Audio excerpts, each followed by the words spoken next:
I'm sorry, but about the amusement park, please go with our daughter on your own. I don't have time to waste on such trivial things. You understand that I'm busy with work, right?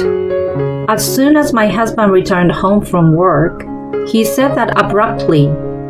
Our daughter was peacefully sleeping in bed. She was looking forward to tomorrow's amusement park and was happily sleeping with a stuffed animal in her arms. Dad's been busy working all week, so we can finally go hang out together. As I recalled the joyful expression on her face, a slight anger started to well up towards my husband. What do you mean by trivial things? You neglected family for so long, broke your promise, and that's all you have to say? While trying to keep my tone down, so as not to wake up our daughter, I can't help but express my dissatisfaction to my husband. Surely he will understand. If I go this far, he should at least say something like I'm sorry or can I rearrange my work? And if that's not possible, he should offer to make it up somehow. I thought he would at least give me words of consideration like that, but I'm on a business trip on short notice, so I don't have a choice. The wife of a section chief or department head would understand that much. That's why I can't get promoted. I have to leave early tomorrow morning, so can I go to sleep now? I don't have time to listen to pointless complaints about things that can't be helped. I see. Surely, what my husband said is right. Thanks to him, we can live a comfortable life without any inconvenience. And maybe, by opposing him, I'm the one who is seen as a bad wife by society. I wonder how other families handle situations like this. With those thoughts in mind, I let out a sigh. Before hearing my response, my husband went to the bedroom. Left behind, I decided that I would behave cheerfully and energetically tomorrow so as not to make our daughter feel lonely. However, little did I know that my determination would lead to an unexpected and disastrous situation later on. My name is Luna, and I'm 36 years old. I live with my husband Anthony, who is 2 years younger than me, and our daughter Claire, who is in her final year of kindergarten. Anthony works at a well-established local company, while I work part-time at a large neighborhood bookstore surrounded by my beloved books. Anthony and I got married as childhood friends. We became neighbors when my parents moved in across the street from the house Anthony originally lived in. Since then, our families have truly had a close relationship, just like one big extended family. So I never thought that we would end up getting married and becoming relatives in the future. The turning point came when I left home to attend university. At that time, I couldn't see the familiar face that I had taken for granted every day, and I felt a sense of loneliness. That was when we finally realized that we were in love with each other. Even though it was a bit embarrassing transitioning from being close friends who would sometimes argue to becoming romantic partners. Since we knew each other's strengths and weaknesses, our marriage was based on a deep understanding of each other. So there was no disillusionment after getting married. Our parents also had a good relationship with each other, so we didn't have to worry about our relationship with our in-laws. Anthony was also very kind to me. When we were childhood friends, we would sometimes exchange harsh words and argue with each other, but after we became a married couple, we were in a reasonably loving mood, and we were able to have a child without incident. We truly lived happy days. Anthony's behavior changed around the time Claire was born. At first, Anthony genuinely adored Claire. However, as we started to revolve our lives around Claire, with both me and my parents-in-law focusing on her, Anthony started to sulk. He began complaining like a child, saying, "Always busy with the child and never paying attention to me." It's nothing more than him expressing, "I want to be the most important to you." That's Anthony's way of seeking attention. At first, I thought his neediness was cute. However, I started to feel my heart growing colder towards my husband, who would become upset if he wasn't prioritized over the child. He never made an effort to participate in child rearing, and even when we spent time together at home or went out as a family, he showed no interest in caring for Claire. He didn't help with household chores and was constantly glued to his smartphone.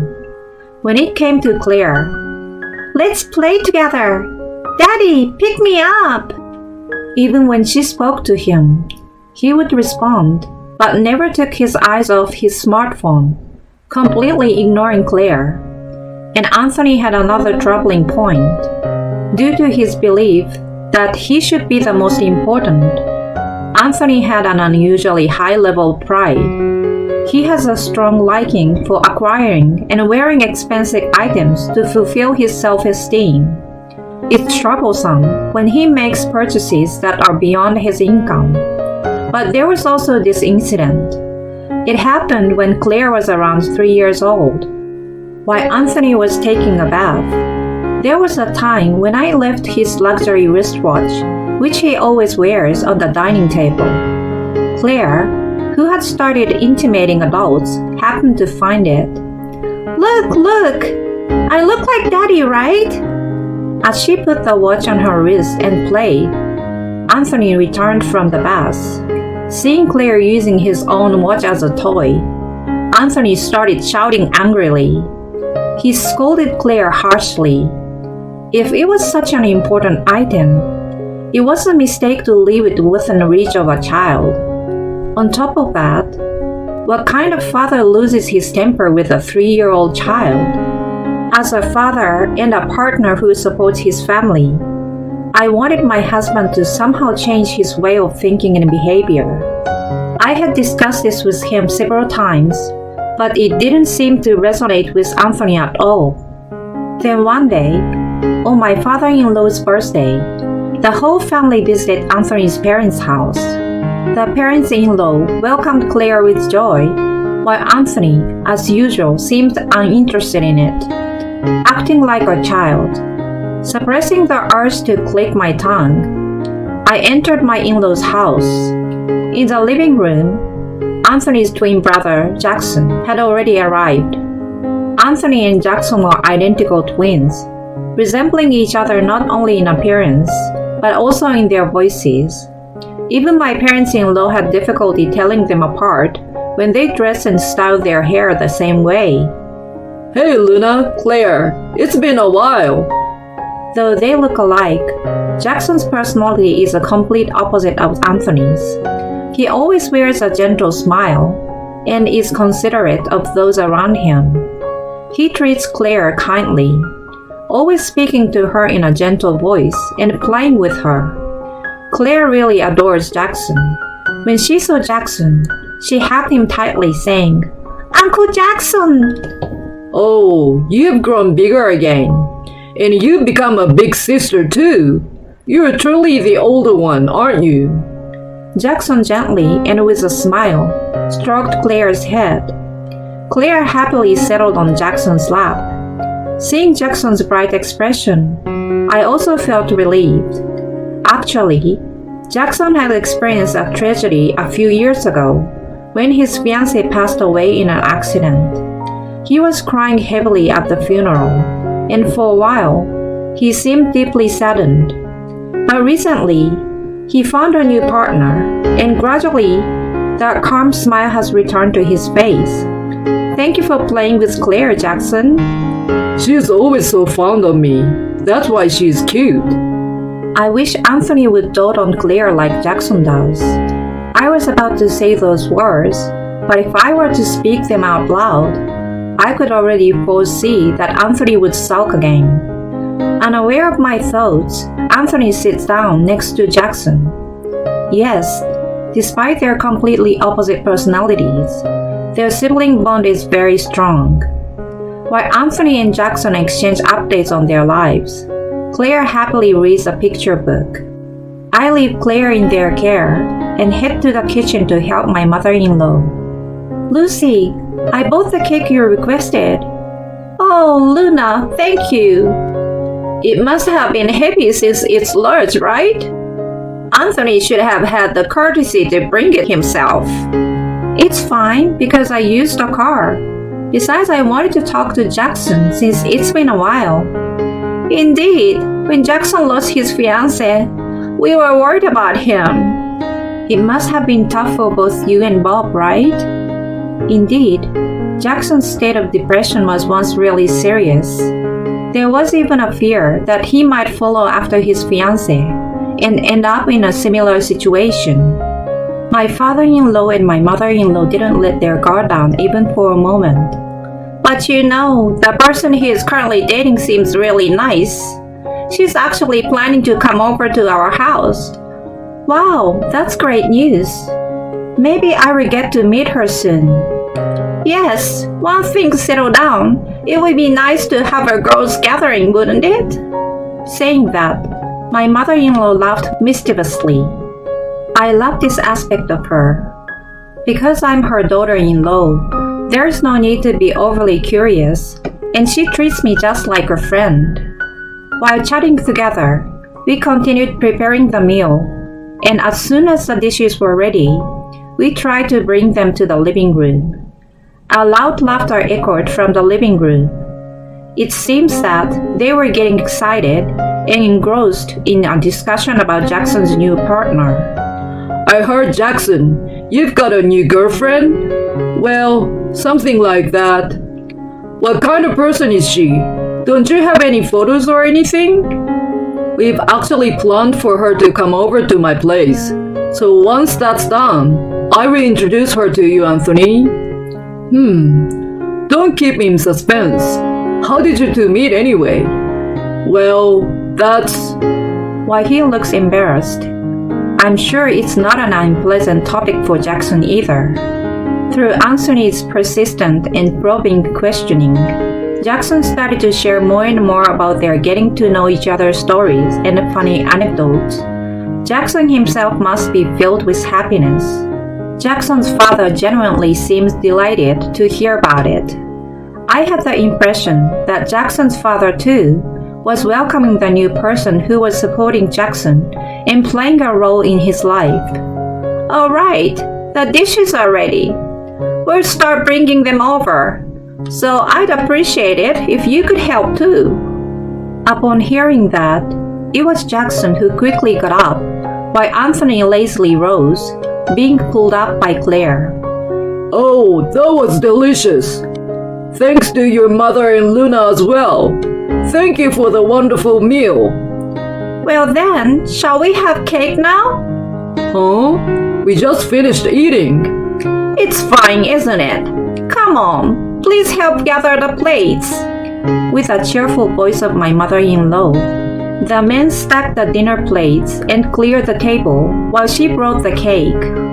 Anthony and Jackson excused themselves from the table, saying, We'll step outside for a smoke. Meanwhile, my father-in-law, my mother-in-law, and I casually chatted while cutting and enjoying the cake.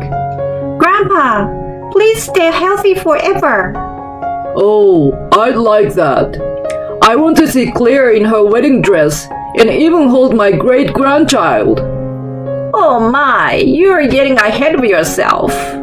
Claire looked puzzled at the conversation between her grandparents. But indeed, such a future might arrive in about 20 years if it comes quickly. That's right. We want both of you to see Claire wearing a wedding dress. Please stay healthy for a long time. Oh my goodness, we still have to try our hardest. As the three of us laughed together, Anthony and Jackson returned. Jackson had a flyer in his hand. Hey Jackson, what's that? It was a flyer that Claire keenly noticed, and it turned out to be a brochure for an amusement park near my in-laws' house. It was a limited time event for the 10th anniversary of the park's opening, where residents of the city could enter for free and enjoy unlimited rides with a day pass. Look, can you see the Ferris wheel over there? They are inviting everyone who lives around here. Invitation? Can I go too? Claire's eyes sparkled. I want to go. I want to go. I want to go with mommy and daddy. Such a hassle. I gave Anthony a slight glare. Anthony quickly averted his eyes. Why not? Next Saturday seems to have good weather, so why not take Claire there once in a while? Jackson, nice assist. Claire became completely delighted by those words, and reluctantly, Anthony agreed to go to the amusement park next Saturday with everyone. It's really unacceptable to make such an obvious face of annoyance in front of the child, but Claire is so happy. Next week, he needs to fulfill his role as a father properly. I smiled with satisfaction. And so, on Friday night, the eve of the amusement park visit, Sorry, but the amusement park tomorrow won't work. as soon as Anthony returned home from work, he suddenly said those words. What do you mean? I have a sudden business trip, and I have to leave early tomorrow morning. I see. I wondered why he had to bring up a business trip so suddenly. But if it's work related, there's nothing we can do about it. I have several negotiations to handle, so I probably won't be able to return until late tomorrow. I will have to stay overnight. Understood. I will talk to Claire about it. When I said that, Anthony seemed relieved and smiled. Sorry, I will make up to you properly next time. Really? Make sure to apologize to Claire as well. However, or rather, as expected, Claire was extremely disappointed and started throwing a tantrum. Well, it's understandable. She was thrilled at the opportunity to go out with Daddy after a long time. I tried to convince her by saying that we would take her another time, but no, I don't want to.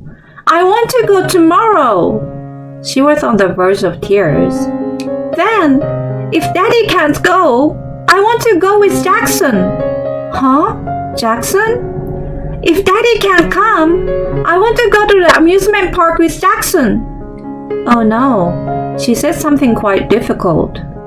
Although Claire doesn't usually make such selfish demands, it seems she must have been really disappointed this time. I let out a sigh and tried to explain it to Claire. All right then, let's try calling Jackson right now. If Jackson says yes, we'll go with him. But even if Jackson is unable to, you must not get upset, okay?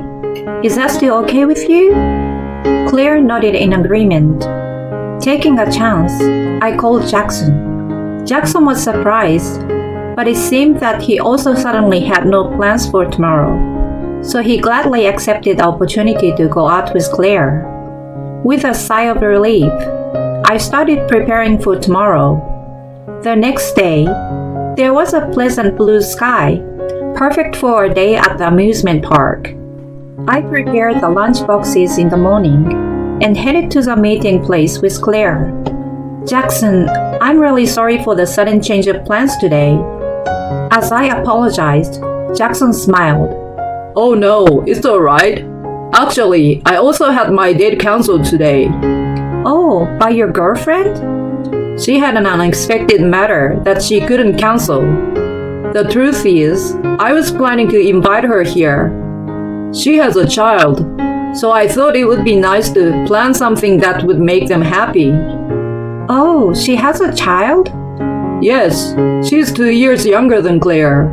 I think they could get along well. That's wonderful. If she's interested, how about going out or having a meal together with everyone? It might be nice for the kids to play together too. I would love that. Next time, I will talk to her about it. Jackson seemed very disappointed by the canceled date, but he smiled when we talked about going out together next time. Then, Claire happily held hands with her beloved uncle and enjoyed the amusement park with excitement. Jackson, next is that one. I want to ride that one. Alright, let's go. Yay! Jackson had a cheerful smile as he accompanied Claire. If only Anthony could dote on Claire like this. It would be wonderful. Seeing the two of them working together, I couldn't help but feel a little wistful. Then, I started receiving a series of messages and photos from Anthony on WhatsApp. I've arrived at my business trip destination. I'm having dinner here right now. Don't forget to get me a souvenir. Along with the photos and messages that kept coming in one after another. Since Anthony is working hard on his job, I realized there's no use sulking too much myself. I decided to change my mindset. Sorry, Claire. I need to go to the restroom. Okay, come back quickly. Jackson made a small gesture of apology with his hands in front of his face and left the spot. I guided Claire to a nearby bench to have some water, and Claire pointed behind me and said, "Mommy, is that girl lost?" When I turned to the direction Claire was pointing, I saw a small girl walking around on her own, looking like she might cry at any time. Claire and I hurried over to the girl. My mommy is not here." "It's okay. We'll ask the amusement park staff to help us find her." "Okay." The girl seemed slightly relieved. Claire said, "Don't worry, it will be fine." Claire held the girl's hand. I sent a message to Jackson explaining the situation through WhatsApp, and the three of us started working towards a lost and found center. After a short while, the girl suddenly stopped walking. "Ah, there's Mommy! Mommy's there!" "Huh?" The girl, "Over there!" She pointed in that direction. There stood Anthony, who was supposed to be on his business trip, and an unfamiliar woman who seems flustered. That is, for a moment, I thought it might be someone who resembled him. But the shining watch on his wrist was an expensive one that Claire had played with and he got angry about before. He lied to his wife and went on a secret date, wearing the best watch. That's what it meant. I felt a cold wind blowing quickly in the back of my head. I quietly approached Anthony and the woman, and then spoke up. "Your child is lost." "What? Oh, thank goodness! I was so worried when she suddenly disappeared. Thank you so much." The woman kept bowing her head repeatedly, and by the way, I said with a serious expression, "I'm this person's wife, but who are you?" "Huh?" The woman's complexion changed quickly. For a moment, she didn't seem to understand the meaning of my words, but soon, she glared back at me sharply. "I'm this person's girlfriend." Anthony turned pale between me and the woman. Just then, Jackson returned from the restroom. "Oh, Luna and Claire, there you are. I'm glad I caught up with you." "Huh? Jackson, you're with both of them?" "Julia, what are you doing here? You said you had something to do today." Jackson looked at Anthony, who was standing behind the woman trying to hide. "Anthony, why are you with Julia?" Well... "I wonder why someone who should be on a business trip is at the amusement park." Well... Unable to come up with an excuse, Anthony became visibly suspicious, but I stood in front of him. Following my lead, Jackson and the woman surrounded him, closing in on Anthony. What on earth is going on? Realizing the situation was hopeless, Anthony stammered and confessed. After the birthday party for my father-in-law the other day, Anthony had seen a photo of Jackson's girlfriend.